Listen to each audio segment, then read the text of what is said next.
আমার মুসলমান ইমানদার শুনেন, একটু অন্তরের কান লাগায়। জান্নাতের রাস্তাটা বড় সহজ, কিন্তু এই সহজ জান্নাতের রাস্তা দিয়ে সবাই গমন করতে পারে না। ওই সহজ জান্নাতের রাস্তা দিয়ে গমন করার জন্য লাগে একমাত্র একটা ভালো তকদির। বলেন না ভালো ভালো তকদির নিয়ে যদি কোনো মানুষ সাকরাতুল মাউতের বিছানায় শুইতে পারে, ওই মানুষটা জান্নাতের রাস্তায় হাঁটতে পারে, ওই মানুষটার কবর সুন্দর করতে পারে, ওই মানুষটার হাসর সুন্দর করতে পারে, ওই মানুষটার মিজান সুন্দর করতে পারে, ওই মানুষের ফুলসেরাত সুন্দর করতে পারে। আর আল্লাহর অসংখ্য রহমতের ফেরেশতা দিয়াও ওই মানুষটা তার জান্নাতের রাস্তাটা সুন্দর করতে পারে। কালীপুরের আমার মুসলমান ইমানদার, এ পর্দার অন্তরালের মা, মাইকের আওয়াজ যতদূর পর্যন্ত যায় আমার মুসলমান ইমানদাররাও একটু অন্তরের কানটা লাগায় বয়ানটা শ্রবণ করার চেষ্টা করবেন। এমন ঈমানওয়ালা জিন্দেগি যদি আপনি সাজাইতে পারেন, তাহলে আপনি হবেন জান্নাতি।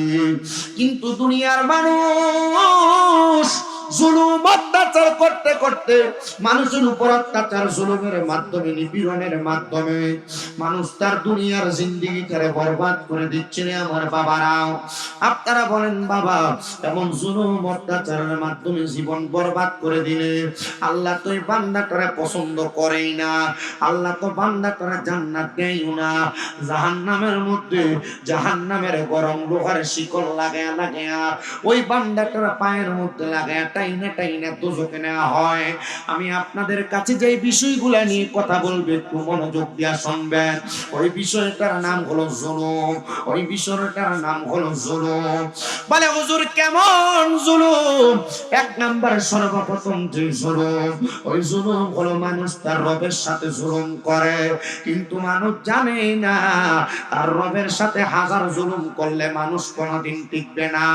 রবের সাথে জুলুম করার চেষ্টা করেছিল ফেরাউন, রবের সাথে জুলুম করার চেষ্টা করেছিল নমরুদ, রবের সাথে জুলুম করার চেষ্টা করেছিল বাসায় ভাড়া, কিন্তু কেউ পারে নাই।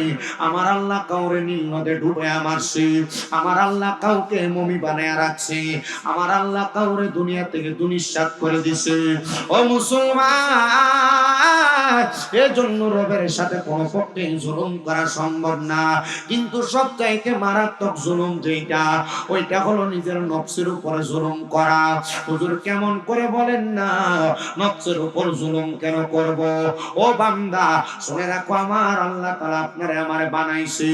ওয়া মা খালাকাতুল জিন্না ওয়াল ইনসা ইল্লা লিয়াবুদুন। আল্লাহ তাআলা দুইটা জাতি বানাইছে, একটা হলো মানব জাতি আর একটা জিন জাতি। এই দুইটা জাতিকে আমার আল্লাহ তাআলা এমনে বানায় নাই। আল্লাহ কয় আমি বানাইছি আমার ইবাদত করার জন্য। ও মুসলমান, আপনারে আমার আল্লাহ তাআলা যে নফস দিল, কোরআনুল কারীম যাচাই বাছাই করে আমি দেখলাম নফস একটা না, আমার আল্লাহ তাআলা অনেকগুলার নফসের সংমিশ্রণে একটা বান্দার দেহটারে বানাইছি। আপনি মনে করেন হাঁটতেছেন চলতেছেন, মনে হয় আপনার দেহ এমনি চলে, শক্তি চলে গেলে আপনার দেহের শক্তি শেষ, আপনি চলতে পারেন না। না না না, আপনার দেহটা যিনি চালায় তিনি হলো নফসের কারিগর। আমার স্বয়ং খোদা তাআলা আপনার ভিতরে কয়েকটা নফস দিয়েছে, এর মধ্যে একটা নফসের নাম হলো নফসে আম্মারা, আরেকটা নফসের নাম হলো নফসে মুতমাইন্না, আরেকটা নফসের নাম হলো নফসে লাওয়ামা। এই তিনটা নফস দিয়ে আল্লাহ বান্দারে পরিচালনা করে। এছাড়া আরো অনেক নফসের কথা আছে, আমি আপনাদের কাছে তিনটা নফসের এক নাম্বার নফস যেটা, ওই নফসের নাম হলো নফসে লাওয়ামা। ওই নফসে লাওয়ামা জুলুমটা বড় সহজ নকশ, যেটা আপনার নমনীয়তা শিখায়, যেটা আপনার ভদ্রতা শিখায়, যেটা আপনার মানুষের প্রতি দয়াশীল বানায়, যেটা আপনার নামাজি বানায়, যেটা আপনার দুনিয়া এবং আখিরাতের পথ দেখায়। ওই নকশটা দিয়া আপনি যদি আপনার জীবনটারে গড়ে তুলতে পারেন তাহলে আপনি হবেন জান্নাতি। কিন্তু আপনার মাঝে আরেকটা নকশ আছে গো বাবা, ওই নকশটার নাম হলো নকশে মুতমাইন্না। ওই নকশটা একটু ঘাটটা একটু তেরা। আপনি যদি বলেন আমি ভালো কাজ করব, নকশ আপনারে খারাপ দিকে নিয়ে যায়। নকশে মুতমাইন্না আপনি যদি বলেন আপনি নামাজ পড়বেন, নকশ আপনারা অন্য দিকে ঘুরে রাখে। আপনি যদি বলেন দান সদকা করবেন, নকশ আপনারা দান সদকা থেকে ফিরে রাখে। আপনি যদি বলেন দুনিয়ার জমিনে আপনি মানুষের সেবা করবেন, নফসে মুতমাইন্না আপনাকে সেখান থেকে ফিরে রাখে। এটা হলো নফসে মুতমাইন্না। কিন্তু 3 নাম্বার যে নফস, ওই নফসটার নাম হলো নফসে আম্মারা, বড় খারাপ নফস। কি নফস? লুকায়া লুকায়া গুনাহ করা, গোপনে গোপনে পাপ কাজ করা, মানুষের সম্পদ চুরি করা, মানুষকে ওজনে কম দেওয়া, ক্ষেতের খাইতের লাইলকে আইলকে কাইটা কাইটা হাতের বান বানানো, এটা নফসে। জোরে কোন না, এটা তো এন থেকে হইনা গেলে এরপরে শেষ হওয়া। এটা রাইখেন কিছু ভিতরে, স্মরণ করেন চুরি করবার সময় মানুষের কাছে আমদার বড়িটা টান দিয়ে লয়ে যাওয়ার সময় স্মরণ করেন, আরে আমার দিয়ে নফসে আমার বদকাম করাইতেছে। ওয়াজ কি ভাল লাগতেছে না? আপনি কইলো আমি মানি না। মাহফিল কমিটি তাবারুকটা রেডি করেন, আমি আমার নির্দিষ্ট টাইমে ওয়াজ শেষ করব। তবে আপনারা আমার সাথে নির্দিষ্ট টাইম পর্যন্ত সময় দেওয়া লাগবে, দিবেন ইনশাআল্লাহ। নফসের ওয়াজ করতেছি, জান্নাত পর্যন্ত কেমনে যাওন যায় রাস্তাটা দেখি ক্লিয়ার হয় কিনা, দরকার আছে কিনা। ওই নফসে আম্মারা আপনারা দিয়া গুনার কাজ করায়,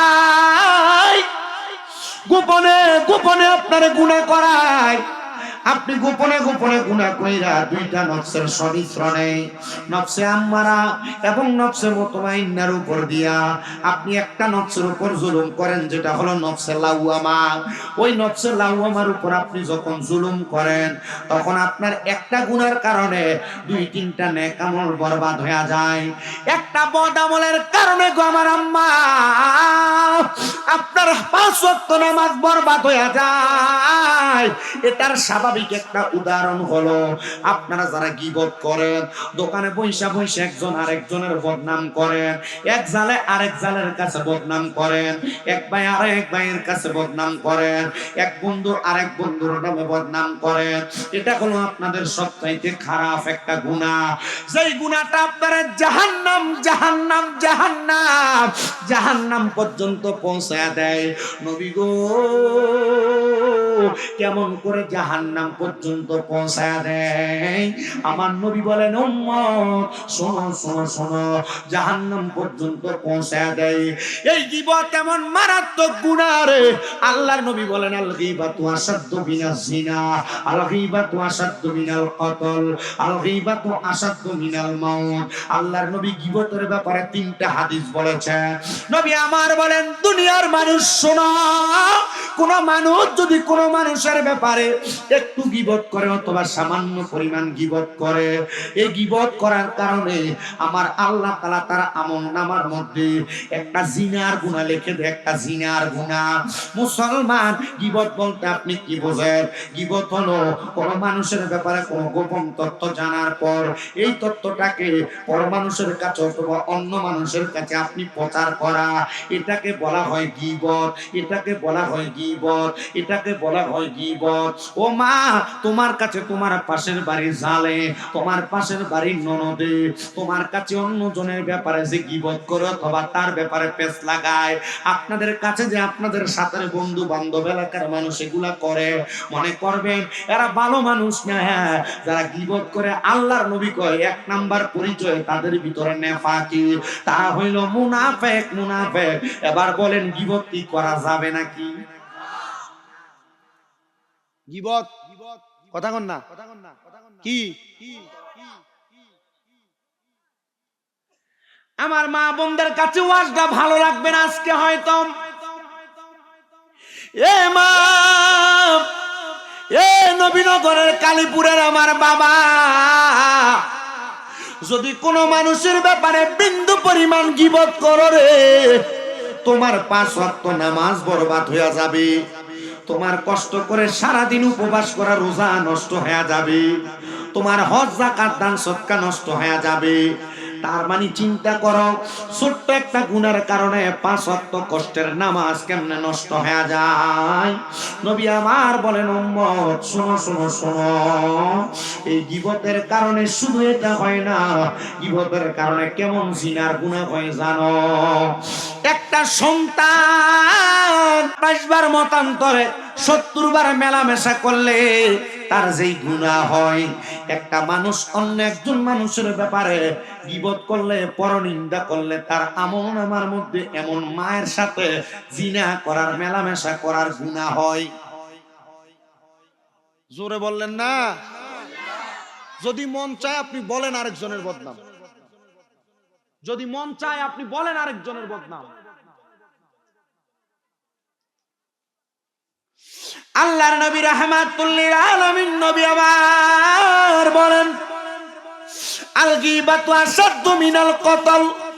গীবত হলো একটা মানুষকে হত্যা করলে যত বেশি ফিতনা সৃষ্টি হয়, গীবত করার কারণে হত্যার চাইতে আরো কঠিন, নগণ্য, কঠিন, জীর্ণ শীর্ণ গুনাহ আর ফিতনা তৈরি হয়। হত্যা করলে এত গুনাহ হয় না, একটা মানুষের ব্যাপারে গীবত করলে, পরনিন্দা করলে যত গুনাহ হয়। শুধু তাই না, আল্লাহর নবী কয়, উম্মত শোনো শোনো শোনো শোনো, আল গীবাতু আসাদ্দু মিনাল মাউত। গীবত হলো মৃত্যুর চাইতে আরো বড় ফিতনা। মৃত্যুবরণ করার সময়, মৃত্যুবরণ করার পরে একটা মানুষ যত মারাত্মক অবস্থার মধ্যে পড়ে যায়, ওই গীবত হলো এমন মারাত্মক, মৃত্যুবরণ করলে যেমন ফিতনা হয়, ঠিক তেমন ফিতনার শিকার হয়ে যায়। নবী গো, এই গীবতের ব্যাপারে আপনি আরো কিছু হাদিসে মুবারাকা শোনান না?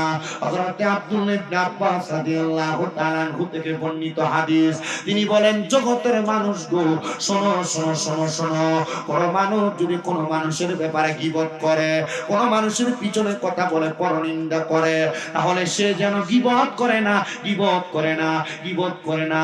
সে যেন তার নিজের মায়ের পেটের মৃত ভাইয়ের গোশতকে মৃত অবস্থায় কামড়ায় কামড়ায় খায়। পর্দার অন্তরালের মা, আমার মাহফিলের শ্রোতা মণ্ডলীরা, আপনারা যারা গীবত করেন গো, মানুষের পেছনে পেছনে কথা বলেন, মনে রাখবেন, মনে রাখবেন, মনে রাখবেন, এই গীবতের কারণে আপনি আপনার মৃত ভাইয়ের গোশতটাকে কাঁচা কাঁচা কামড়ায় খাইলে যে গুনাহ হবে, ঠিক তেমন গুনাহ আপনার আমলনামার মধ্যে হয়ে যাবে। মদিনার রাহমাতুল লিল আলামিন নবী আমার বলেন, এ দুনিয়ার মানুষ শুনো, যদি তোমরা গীবত থেকে বাঁচতে চাও, আমি নবীর ছোট্ট একটা হাদিসের উপর আমল করো। নবী গো, কেমন কেমন আমল করব? আমার নবী কয়, মান সামাতা নাজা, যে চুপ থাকে সে মুক্তি পায়। এই জন্য তোমরা যে কোনো মজলিসের মধ্যে চুপ থাকবা, কম কম কথা বলবা, তাহলে তোমরা নাজাত প্রাপ্তদের অন্তর্ভুক্ত হয়ে যাইবা।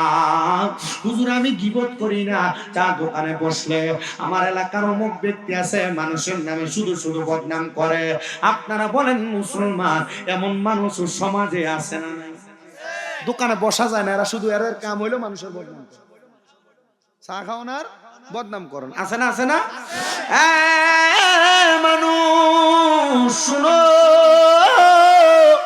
যে জায়গার মধ্যে গীবত হয়, যে জায়গার মধ্যে গীবত করা হয়, তোমরা এই গীবত গুলা শুনো না, এই গীবত গুলাকে প্রশ্রয় দিও না, গীবত গুলা করো না, কথা সত্য, কিন্তু গীবত তোমরা কান দিয়া শোনো। যেই ব্যক্তি গীবত শুনে শুনে শুনে, রাহমাতুল লিল আলামিন নবী বলেন, যে কান দিয়া গীবত শুনে, যে কান দিয়া মানুষের পরনিন্দা বদনাম শুনে, ওই ব্যক্তি দুনিয়ার স্বাভাবিক মানুষ হয়ে মরতে পারবে না। ওই ব্যক্তি মৃত্যুবরণ করার পর যখন কবরে যায়, ওই কবরে যাওয়ার পর আমার আল্লাহ তাআলা ওই গীবতকারীদের নাক কানগুলাকে এমন ভাবে ফাঁকা করা হবে, গীবতকারীদের কানগুলাকে ফাঁকা কইরা আমার আল্লাহ তাআলা গরম গরম সীসাকে ঢালাই করে দিবে। মানে কাজকে গরম কইরা গীবতকারীর কান, গীবত শুননেওয়ালার কানটারে টাইট করায়া তার কানের মধ্যে গরম সীসা ঢালাই করে দেওয়া হবে। ও নবী, শুধু গীবত করলেই গুনাহ না, তার মানে গীবতের কথা শুনলেও গুনাহ। কারোর ব্যাপারে বদনাম করলে তার কথাটা শুনবেন না, তার কথাটা কানে নিবেন না। যদি আপনি না শুনেন, না কানে নেন, তাহলে এটার কারণে আমার আল্লাহ তাআলা আপনারে দুনিয়া এবং আখিরাতে নাজাত প্রাপ্তদের অন্তর্ভুক্ত করে দিবে। এজন্য ছোট ছোট গুনাহগুলা থেকে বেঁচে থাকবেন। দেখবেন আমার আল্লাহ তাআলা আপনারে নাজাত প্রাপ্তদের অন্তর্ভুক্ত করে, আপনারে জান্নাতীদের অন্তর্ভুক্ত করে ফেলে। মায়ার নবী গো, আপনি নবী বলেন না, তাহলে জান্নাতীদের অন্তর্ভুক্ত যারা হয়ে যায় তাদের মরণটা কেমনে হয়, তাদের রূহটা আমার আল্লাহ কেমনে কবজ করে গো নবী? আমার নবী বলেন, একটা জান্নাতি মানুষ যখন মারা যাবে, ওই মানুষটা মারা যাওয়ার সময় আমার আল্লাহ পাক রব্বুল আলামিন ওই জান্নাতি মানুষটার সামনে 1 2 3 করে করে আজরাইল আলাইহিস সালাতু ওয়াস সালামকে রূহটা নেওয়ার জন্য 4 বার পাঠায়। কিন্তু আজরাইলের কি সাধ্য আছে বান্দার রূহটা কবজ করবে? মুমিন বান্দা, জান্নাতি বান্দা ইন্তেকাল করবে, আজরাইল কয়বার পাঠাইবো? সাহাবায়ে কেরাম বলে, নবী ও দয়ার নবী গো, জান্নাতি বান্দাদের কাছে আমার আল্লাহ আজরাইল রে পাঠাইবো, একবার না গো 4 বার পাঠাইবো। এ মা, তোমরা যারা নামাজ পড়ো, তোমরা যারা রোজা রাখো, তোমরা যারা হজ যাকাত দান সদকা বেশি করো, জিকির আজকার দুরূদের মধ্যে জীবন কাটাও, এ বাবা, তোমরা যদি মুমিন হও রে মুমিন হও, তাহলে আজরাইল তোমার সামনে আইসা দাঁড়ানোর আগে আমার আল্লাহ তাআলা রহমতের 2টা ফেরেশতা পাঠাইবো। ওই 2টা ফেরেশতা বান্দাটার সামনে দাঁড়ায়া অপেক্ষা করবে কখন মৃত্যুর ফেরেশতা আজরাইল বান্দার সামনে আসবে। ওই আজরাইলটা যখন বান্দার সামনে আসবে, বান্দাটার বুকের মধ্যে হাতটা দিবে বান্দার রূহটা কবজ করে নিয়ে যাওয়ার জন্য। হায়রে আমার নবীনগরের কালীপুরের মানুষ, ওই বান্দাটার রূহ নেওয়ার জন্য আজরাইল হাতটা দেওয়ার সাথে সাথে ওই রূহুর মধ্য থেকে 2 জন ফেরেশতা জবাব দিবে, রে আজরাইল, এই বান্দার রূহটা তুমি বান্দার বুক দিয়ে কবজ করতে পারবা না, কারণ বান্দার বুকের মধ্যে আল্লাহ নবীর ভালোবাসা আছে গো, এই বান্দার বুক দিয়ে রূহ কবজ করা যাবে না। আমরা মরণের কতদিন বাকি আমরা জানিলাম না গো, আল্লাহ মরণের কতদিন বাকি আমরার মরণের কতদিন বাকি আমি জানিলাম না গো, আল্লাহ মরণের বাকি আমরার হায়াত হইল হাতে বাইরে মত হইল পায়ে, যেই জায়গায় যার মরণ লেখা সেই জায়গায় সে মরি আমি জানিলাম না গো, আল্লাহ মরণের কতদিন বাকি আমরার মরণের কত আমরা জানিলাম না গো আল্লাহ মরণের কত দিন বাকি।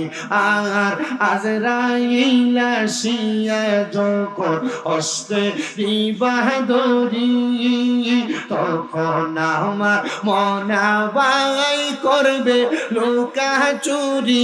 আমরা বুঝিলাম না গো আল্লাহ মরণের কত দিন বাকি। আমরার মরণের কত দিন বাকি, আমরা জানিলাম না গো আল্লাহ মরণে। মানুষ শুনো, যখন আজরাইল বান্দার বুক দিয়ে রূহ নিতে পারবে না, আজরাইল ফিরে যাবে আমার আল্লাহ তাআলার হুকুম পায়া। আজরাইল আবার আসবে বান্দার রূহটা কবজ করার জন্য। ওই বান্দার রূহটা নেওয়ার জন্য যখন আজরাইল আলাইহিস সালাতু ওয়াস সালাম আসবে, আজরাইল আসার সাথে সাথে ওই বান্দাটা এবার তাকায়া থাকবে বান্দার রূহটা নেওয়ার জন্য। আজরাইল বান্দার কপাল বরাবর হামলা কইরা বান্দার রূহটা যখন নিয়ে যাবে, এবার বান্দার কপালের মধ্য থেকে দুইজন ফেরেশতা বাধা প্রাপ্ত করে দিবে। আজরাইল বান্দার রূহটা তুমি কপাল দিয়ে কবজ করবা না। বলে কেন কেন কেন? বলে বান্দার কপালের মধ্যে বান্দা নামাজ আদায় করার কারণে বান্দার সেজদার চিহ্নগুলা দেখা যায়, বান্দার কপালের মধ্যে একটা নূরের তাজাল্লি দেখা যায়। এই জন্য বান্দার কপাল দিয়ে রূহ কবজ করা যাবে না। এবার আজরাইল আবার ফিরে যাবে। তৃতীয়বার আবার আজরাইল আলাইহিস সালাতু ওয়াস সালাম একটা মুমিন ইমানদার নামাজি ঈমানওয়ালা বান্দার সামনে হাজির হয়ে যাবে। ওই বান্দার সামনে যখন আজরাইল হাজির হয়ে যাবে, ওই বান্দাটা ডান বাহু বরাবর হামলা করবে। ডান বাহু থেকে দুইটা ফেরেশতা ডাক দিয়ে বলবে, আজরাইল বান্দার ডান দিক দিয়ে রূহ কবজ করা যাবে না, কারণ বান্দার ডান দিকে তার মা বাবার খেদমত আছে। এই জন্য বান্দার ডান দিক দিয়ে রূহ কবজ করা যাবে না। আজরাইল আবার চলে যাবে। আবার আমার আল্লাহর হুকুম পায়া আজরাইল বান্দার সম্মুখে চলে আসবে। বান্দার বাম দিক দিয়ে রূহ কবজ করা হবে। বান্দা আফসোস আফসোস করতে থাকবে। তখন বান্দার সর্বশেষ চতুর্থবার দুইজন ফেরেশতা বাধা প্রাপ্ত করবে। আজরাইল বান্দার রূহটা তুমি বান্দার বাম দিক দিয়ে কবজ করতে পারবা না। বলে কেন পারবো না? কেন পারবো না? বলে বান্দার বাম দিক দিয়ে বান্দার দান এবং সদকা গুলো আছে, এই জন্য বান্দার রূহটা কবজ করা যাবে না। আজরাইল আমার আল্লাহর দরবারে ফরিয়াদ জানাইব,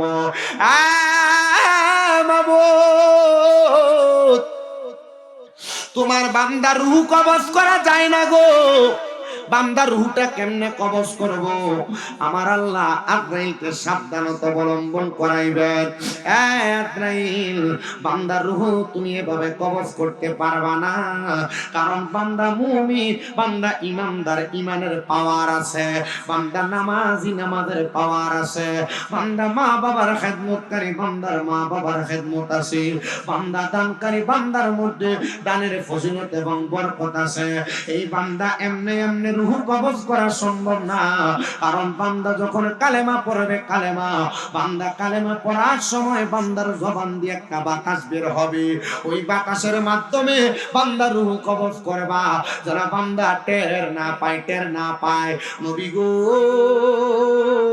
আপনি বলেন না, বান্দা যদি টের না পায় বান্দা কেমন অবস্থা হয়ে ইন্তেকাল করবে?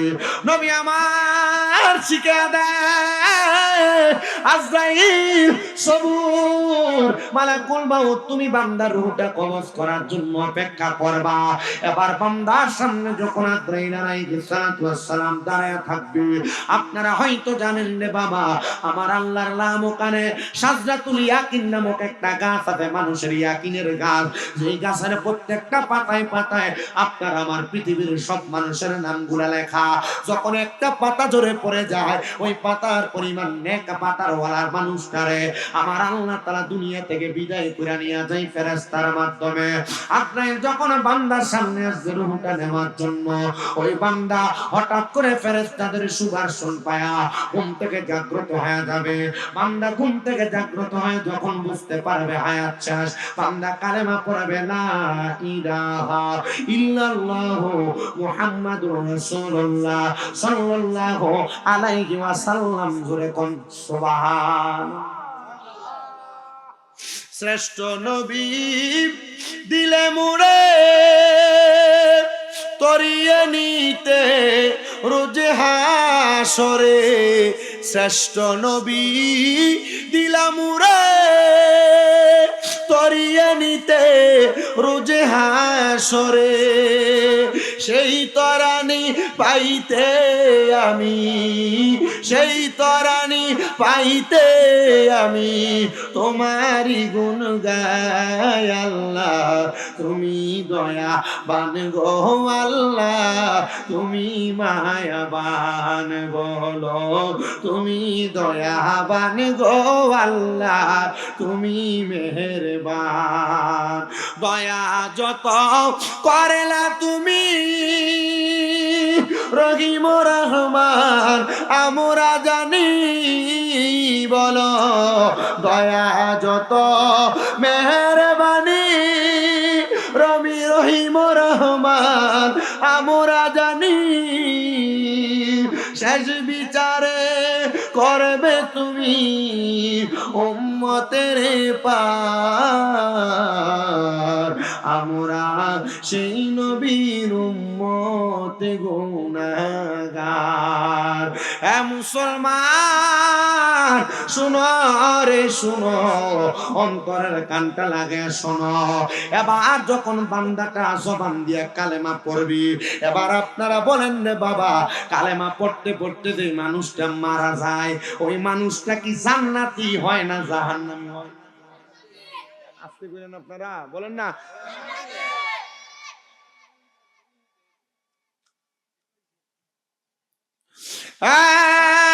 নবীর উম্মত শোনো, জান্নাতি বান্দাটা যখন কালেমা পড়ে মরার কষ্ট টের পায় না, বান্দাটা রুহটা কবজ করে নিয়ে যায়। ওই বান্দাটা এমন ভাবে ঘুমায়া যায়। নবী গো কেমনে ঘুমায়া যায়? নবী আমার জানায়া দেয়, ছোট একটা বাচ্চা দুধের জন্য কান্না করলে যেমন ভাবে কান্না করলে মা তার মুখের মধ্যে দুগ্ধ দিলে ওই বাচ্চাটা আরামে ঘুমায়া যায়, ইমানদার মুমিন বান্দাটা তেমন ভাবে ঘুমায়া যায়।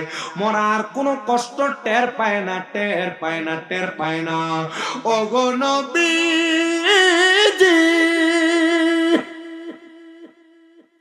মরার কষ্ট টের পায় না, জান্নাতে যায়নি বলে জান্নাত অনেক পরের জায়গা। নবী গো জান্নাত পরের জায়গা বুঝতে পারলাম, কেমন পরে গো? আমার নবী বলেন কেমন, শোনে না নবী গো কেমন করে বলেন না? আমার নবী জানে দে উম্মত জান্নাতে যাওয়ার আগের প্রত্যেকটা স্টেশনের আগে ওই জান্নাতি বান্দাটা আল্লাহর ফেরেশতার সঙ্গে কথা বলবে। বলে হুজুর বান্দার না রুহু আলাদা হয়ে গেছে, বান্দার দেহ দুনিয়াতে থাকবে, বান্দার রুহু নিয়ে আজরাইল চলে যাবে। যখন বান্দার রুহুটা নিয়ে চলে যাবে, ওই রুহুটা নিয়ে যাওয়ার সময় রুহু ডাক দিয়ে বলবে, রে আজরাইল তুমি কেন আমার এত আস্তে আস্তে নিয়ে যাও? মুমিন বান্দা বলবে, কেন তুমি আমার এত আস্তে আস্তে নিয়ে যাও? তুমি যদি জানতা গো, তুমি যদি জানতা আমার জন্য আমার আল্লাহ তাআলা কত মহামূল্যবান পুরস্কার রেডি করে রাখছে, কত সুন্দর জান্নাত রেডি করে রাখছে, তাহলে তুমি আমার এত আস্তে আস্তে নিয়ে যাইতা না। আজরাইল আলাইহিস সালাতু ওয়াস সালাম বান্দাটারে যখন নিয়ে যাবে, বান্দা তখন তাকে দেখবে বান্দার জন্য আসমানের প্রথম দরজাটার মধ্যে 19 জন করে 19 জন ফেরেশতা দাঁড়ানো। ও ফেরেশতার দল, তোমরা কেন জান্নাতের দরজায় দাঁড়ানো? তারা ডাক দিয়া বলবে, রে আজরাইল জান্নাতের মধ্যে প্রবেশ করার জন্য আল্লাহর মেহমান আগমন করেছে, আহলান ওয়া সাহালান মারহাবান মারহাবান বলে নামাজি মুত্তাকি ইমানদার বান্দাদেরকে ফেরেশতারা স্বাগতম স্বাগতম স্বাগতম জানায়া দিবে। আইরে যখন স্বাগতম জানায়া ফেরেশতারা বান্দাটার জান্নাতের দিকে নিয়ে যাবে, ওই বান্দাটা জান্নাতে যাবে তো অনেক পরে বান্দার জন্য হাসরের ময়দান অপেক্ষা করতেছে। জানেন রে বাবা, আপনারা যে মাটির মধ্যে কষ্ট করে বসে আছেন, হাসরের ময়দান কিন্তু এমন স্বাভাবিক শক্ত জায়গা না, এমন স্বাভাবিক ঠান্ডা জায়গা না। হাসরের ময়দান এমন স্বাভাবিক আর অস্বাভাবিক পরিস্থিতি না। আল্লাহর নবী বলেন, দুনিয়ার মানুষ হাসরের ময়দানে ইমানদার থাকবে, হাসরের ময়দানে বেনামাজি থাকবে, হাসরের ময়দানে নামাজি থাকবে, রোজাদার থাকবে, পর্দাশীল নারী থাকবে, বেপর্দা মহিলা থাকবে, স্বামীর বাধ্য অবাধ্য সবাই হাসরের ময়দানে থাকবে। প্রত্যেকে হাসরের ময়দানে যখন উদিত হবে গো, প্রত্যেকটা মানুষের শরীরে কোনো জামা কাপড় থাকবে না, প্রত্যেকটা মানুষ উলঙ্গ অবস্থায় হাসরের ময়দানে উদিত হবে। নবী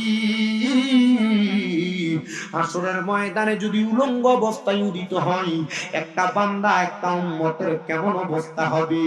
শুধু অবস্থা কেমন হবে তাই না, মানুষ দুনিয়ার জমিনে বড় আকাঙ্ক্ষা করতে থাকবে, ও সেদিন হায় হায় হাহাকারে কইরা যাবে ধনী, পিপাসায় পাটিবে সাথী, মগজ গলে পানি, আরে কান্দিয়া জমিবে যত আদম সন্তান, আদম নবীর কাছে যাইয়া চাইবে এহসান।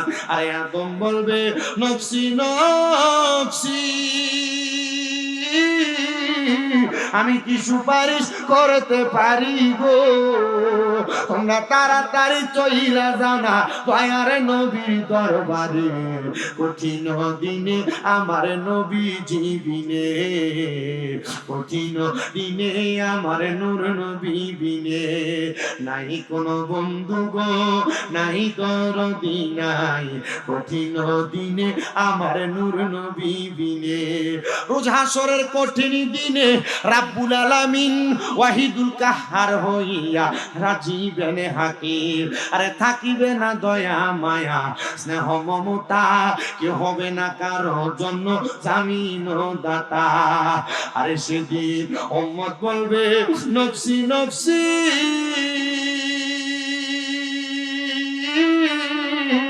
তারা কি উপায় হবে আর নাই রে গতি রে, সবাই তাড়াতাড়ি চইলা যাবে দয়ার নবীর দরবারে, কঠিন দিনে আমার নূর নবী বিনে, কঠিন দিনে আমার নূর নবী বিনে।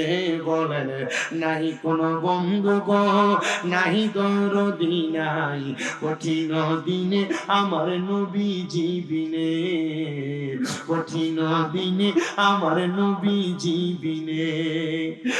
দুনিয়ার মানুষ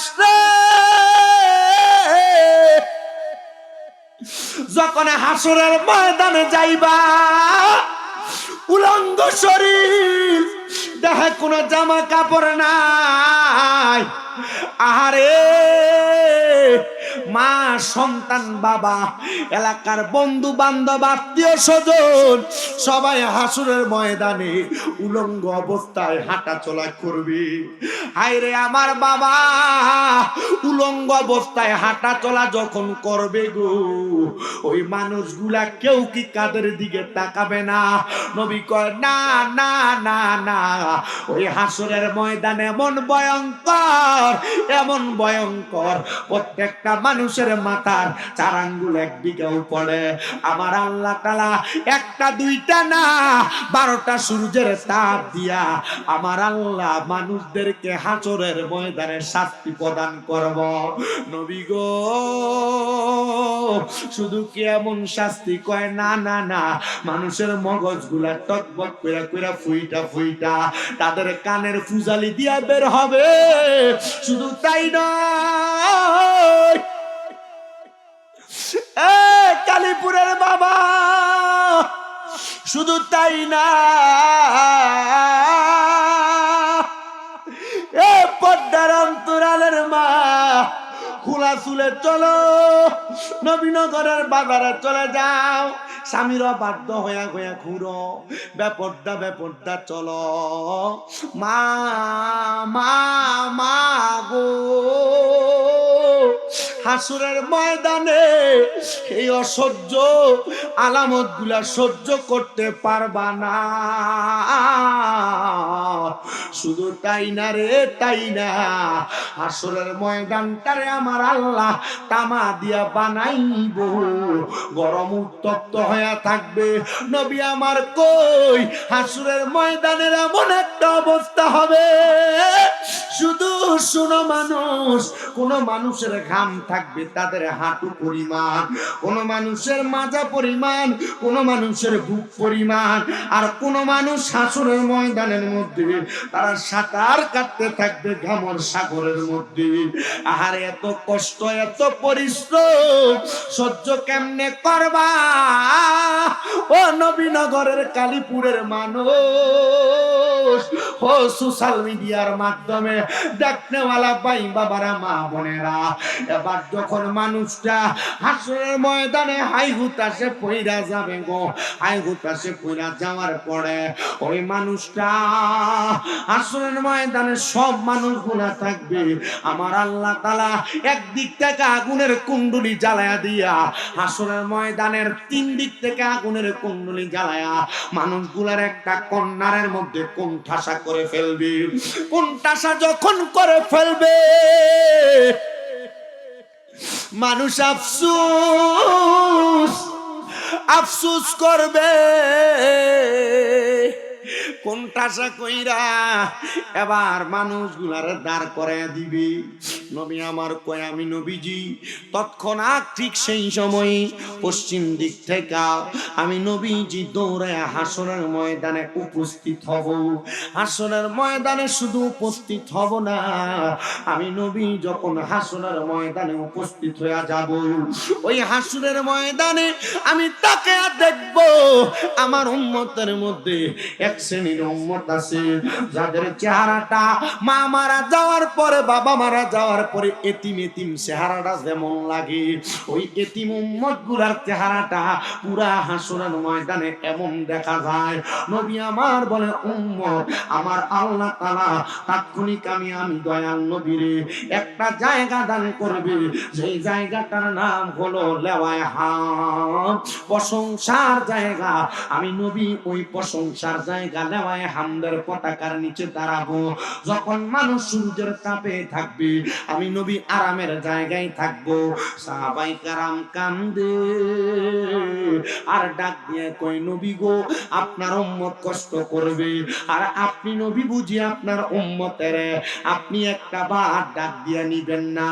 নবী কয় না না না না, আমি নবী যখন লেওয়ায় হামদের পতাকার নিচে থাকবো, ওই পতাকার নিচে থাকা অবস্থায় আমি দয়ার নবী রাহমাতুল লিল আলামিন নবীজি মদিনার তাজদার হুজুর পরনূর সাল্লাল্লাহু আলাইহি ওয়াসাল্লাম দয়াল নবী বলেন আমার উম্মতের ভিতরে যারা ইন্নাল্লাযীনা আমানু ওয়া আমিলুস সলিহাত, নিশ্চয় যারা ঈমান আনছে নেক আমল করছে, আমি দয়াল নবীজি আমার ডান হাত মুবারক দিয়া আমি তাদেরকে হাসরের ময়দান থেকে টান দিয়া দিয়া আমি নবীর লেওয়ায় হামদের পতাকার নিচে জায়গা করে দিব।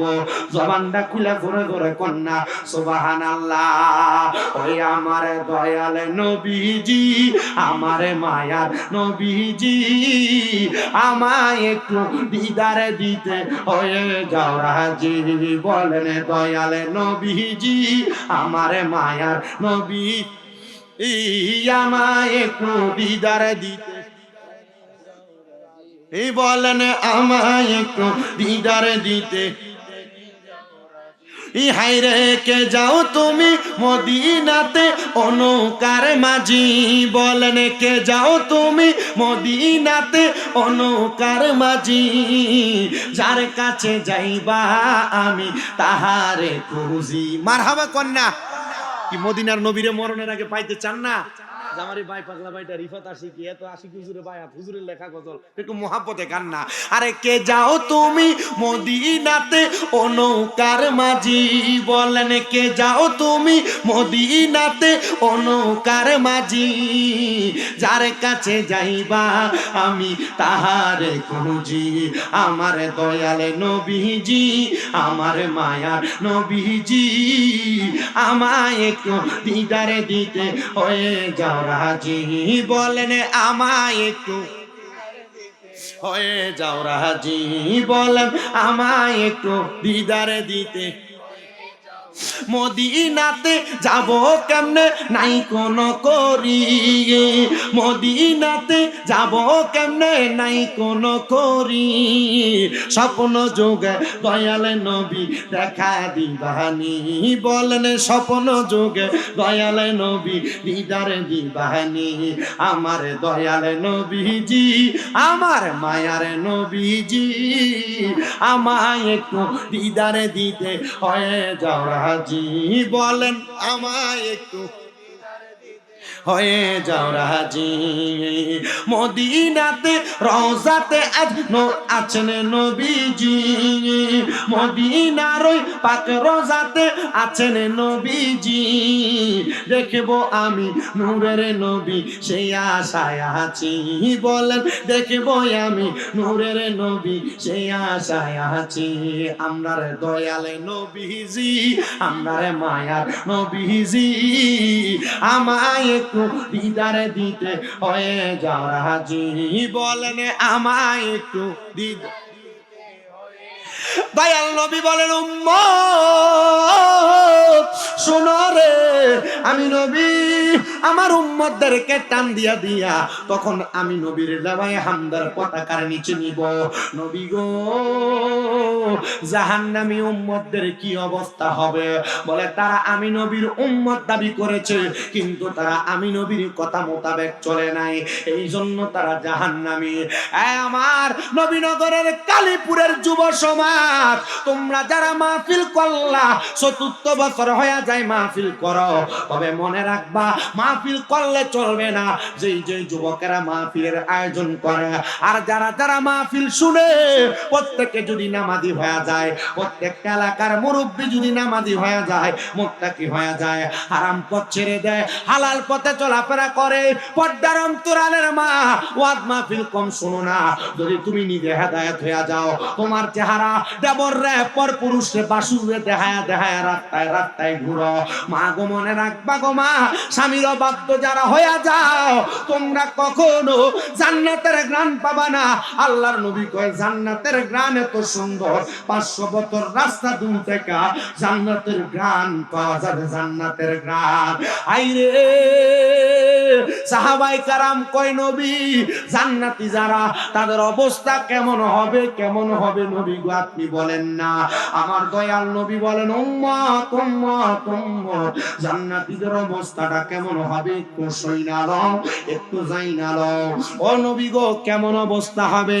আমার নবী কয় ইন্নাল্লাযীনা আমানু জাযাউহুম ইনদা রাব্বিহিম জান্নাতু আদনি তাজরি মিন তাহতিহাল আনহারু খালিদিনা ফিহা আবাদা রাদিয়াল্লাহু আনহুম ওয়া রাদু আন যালিকা লিমান খাশিয়া রাব্বা। আমার নবী কয় শোনো দুনিয়ার মানুষ, আমার আল্লাহ তাআলা জান্নাতীদের জন্য একটা জান্নাত রেডি করে রাখছে, ওই জান্নাতের নাম হলো জান্নাতুল আদন। জোরে জোরে কোন সুবহান। জান্নাতুল আদন। সাহাবায়ে কেরাম বলে নবী ওই জান্নাতটা কেমন গো? আমার নবী কয় তাজরি মিন তাহতিহাল আনহার, এত সুন্দর জান্নাত, এত সুন্দর জান্নাত, এত সুন্দর জান্নাত। নবী গো কেমন সুন্দর? কয় ওই জান্নাতের নিচে দিয়ে একটা নহর প্রবাহিত হয়। নবী গো আপনার উম্মত কতদিন সেই জান্নাতে থাকবে? আমার নবী কয় খালিদিনা ফিহা আবাদা, বান্দা জান্নাতের মধ্যে চিরস্থায়ী বাসিন্দা হয়ে থাকবে, ওই জান্নাত থেকে বান্দা বের হতে চাইবে না। ও নবী কারা ওই জান্নাতে থাকবে? ওই রাদিয়াল্লাহু আনহুম ওয়া রাদু আন, যারা আমার আল্লাহর সন্তুষ্ট করেছে, আল্লাহ যাদের প্রতি সন্তুষ্ট হয়ে গেছে, তারাই ওই জান্নাতের মধ্যে থাকবে। নবীনগরের কালীপুরের বাবারা, আপনারা বলেন আমরা ওই আল্লাহর সন্তুষ্ট করতে চাই কি চাই না?